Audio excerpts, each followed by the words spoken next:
네, 이재명 더불어민주당 대표의 검찰 출석을 두고 여야 갈등 고조되고 있습니다. 국민의힘 당권 경쟁도 과열 양상을 보이고 있습니다. 새해부터 정치권 이슈 아주 뜨겁습니다. 내년 총선을 앞두고 지역의 여야 목소리 들어보겠습니다. 오늘은 더불어민주당 서은숙 부산시당 위원장과 함께 얘기 나눠보겠습니다. 예, 위원장님 오랜만에 나오셨네요. 네, 반갑습니다. 안녕하세요. 예. 네. 자, 어제 검찰 조사를 받았고 검찰 현장에 민주당 지도부와 네. 또 현역 의원들이 총출동을 했습니다. 국민의힘은 비판 수위를 계속 높이고 있고요. 네. 어떻습니까? 지금 성남FC 후원금 의혹과 관련해서 검찰 이렇게 수원 조사를 하는 것과 또 어제 내용 국민의힘 대응 어떻게 좀 보시는지. 예. 네, 잘 아시는 것처럼 헌정사상 처음으로 제1야당 대표가 이제 대표를 소환을 했습니다. 예. 근데 우리 진행자님께서 방금 말씀하셨는데 성남FC 후원금이라고 말씀하셨는데 조금 더 정확하게 말씀드리면 예.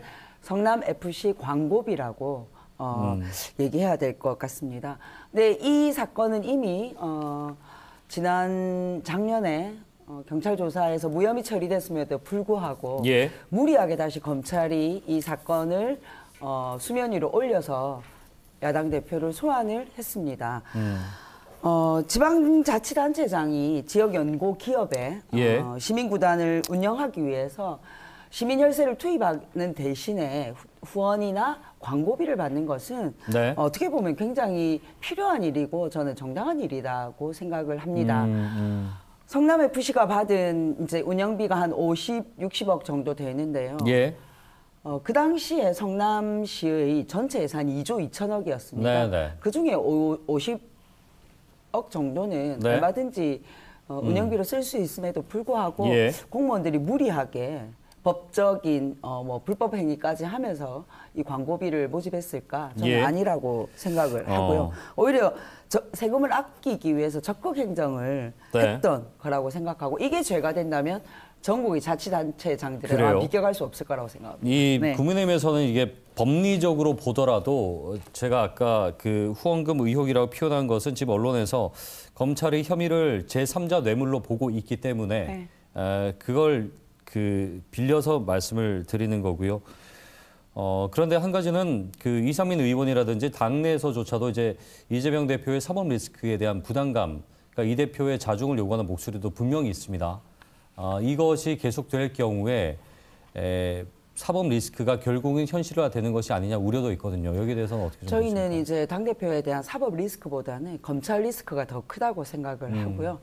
오히려 이 야당 대표에 대한 탄압은 이재명 개인에 대한 탄압이 아니라 예. 정적을 제거하기 위한 야당 탄압이라고 생각을 하고 오히려 민주당은 이런 검찰 리스크를 뚫고 나갈 똘똘 뭉쳐서 오히려 뚫고 나갈 그런 계획이고요. 당내에 약간의 다른 목소리가 있다 하더라도 대부분의 의원들, 지도부 의원들 그리고 또 당원들은 아마 이것을 계기로 오히려 더 똘똘 뭉쳐서 이 위기를 잘 극복해 나갈 거라고 생각합니다. 알겠습니다. 네. 그러니까 수사와 소환 자체가 무리한 보복의 그렇죠. 과정이다 네네. 이렇게 본다는 말씀이시죠. 네. 자, 이제 부산시당 얘기 좀 해보죠. 부산시당 8월 이후에 취임 네. 이후에 어떤 변화들 좀 있었습니까? 무엇보다 이제 시당에서 혁신위원회를 만들어서 네네. 지난 시기 부산민주당은 왜 선거에서 패배했는가를 좀 되짚어봤고요. 예. 그 되짚어보니까 결론은 시민들과 그리고 당원들과 괴리감이 아주 컸다라는 그런 결론들이 나왔습니다. 예. 시민의 요구를 읽지 못하고 또 당원들의 요구를 읽지 못한 그런 것들이 패배의 원인이 되었다고 생각하고요. 네. 앞으로 더 부산 시민과 호흡을 같이 하고 당원을 중심으로 세우는 그런 당을 만들어야 되겠다라는 결론을 도달해서 10개의 과제를 만들어냈습니다. 그렇군요. 이런 과제들을 앞으로 만들어 나가야 되고요. 또 저는 또 중앙당 최고위원으로서 숨가쁘게 또 중앙과 부산을 오가면서 현안을 해결하기 위해 뛰어다녔습니다. 이 대표가 지명직으로 이제 최고위원 자리에 오르셨는데 그래서 더 바쁘실 것 같고요. 네네. 또 중앙위원으로 있다는 것 자체가 부산으로서는 다행인 일인 것도 맞고요. 이 지금 10가지 과제를 해결해 나가는 과정에 이제 총선이 있습니다. 네. 지금 총선 체제로 돌아섰다고 봐야 되는 거죠? 그렇죠. 예. 네, 총선은 선거가 다가와 준비하는 게 아니라 미리 준비해야 되니까요. 2023년 1월 지금부터 부산민주당의 총선 준비는 시작되었다고 말씀드리고 싶습니다. 예, 그렇군요. 그렇다면 지금의 필승 전략으로 할까요? 그때 이제 당원과 시민의 괴리감에 대한 네. 부분을 하나 말씀하셨고 또 한 네. 가지는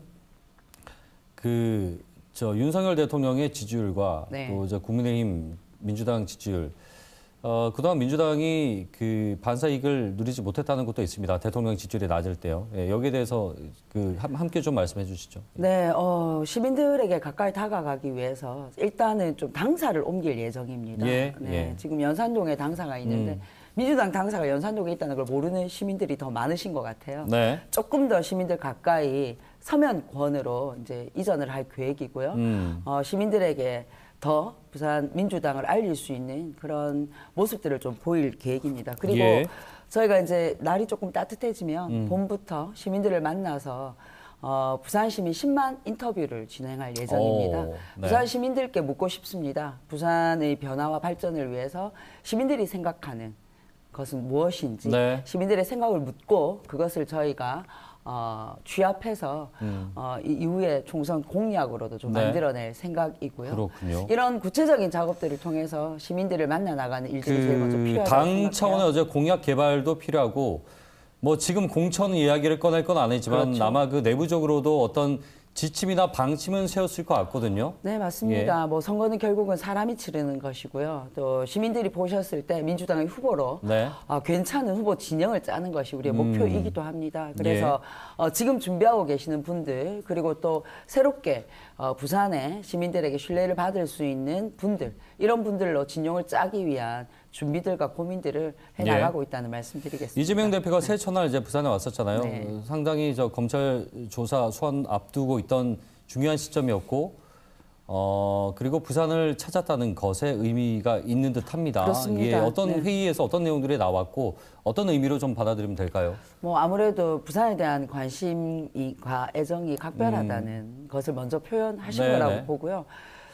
그리고 또 우리 민주당이 전국 정당을 만드는 데 있어서 가장 중요한 교두보 역할을 할 곳이 부산이다라는 것을 예.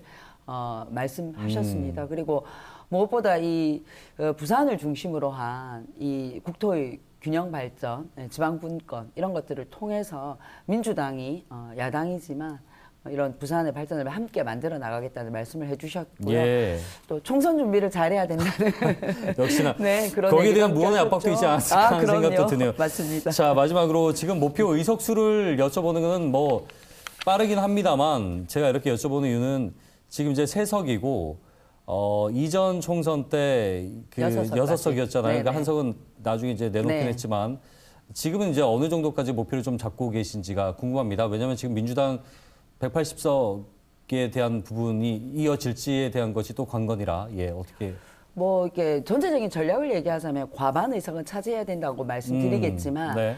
지난 2020년 총선에서 민주당 득표율이 43%였습니다. 예. 이것을 18개 지역구에 대비해 보면 그래도 7, 8석 정도는 민주당이 확보해야 균형이 맞춰지지 않을까 하는 생각이 들고요. 새가 양쪽의 날개로 날아야 되는 것처럼 우리 부산 시민들께서 그런 견제와 알겠습니다. 균형을 만들어 주실 거라고 자, 요 생각합니다. 짧게요. 중대선거구제에 대한 민주당 고민도 중앙당에 대한 결론 아직 입장이 네. 다 나오지는 않았죠? 나오지 않았죠. 앞으로 이 고민이 치열하게 진행될 거라고 생각합니다. 알겠습니다. 오늘 네. 말씀 여기까지 듣겠습니다. 고맙습니다. 감사합니다. 네. 자, 내일은 국민의힘 안병길 의원과 함께 얘기 나눠보겠고요. 손은석 위원장과 함께 얘기 나눠봤습니다.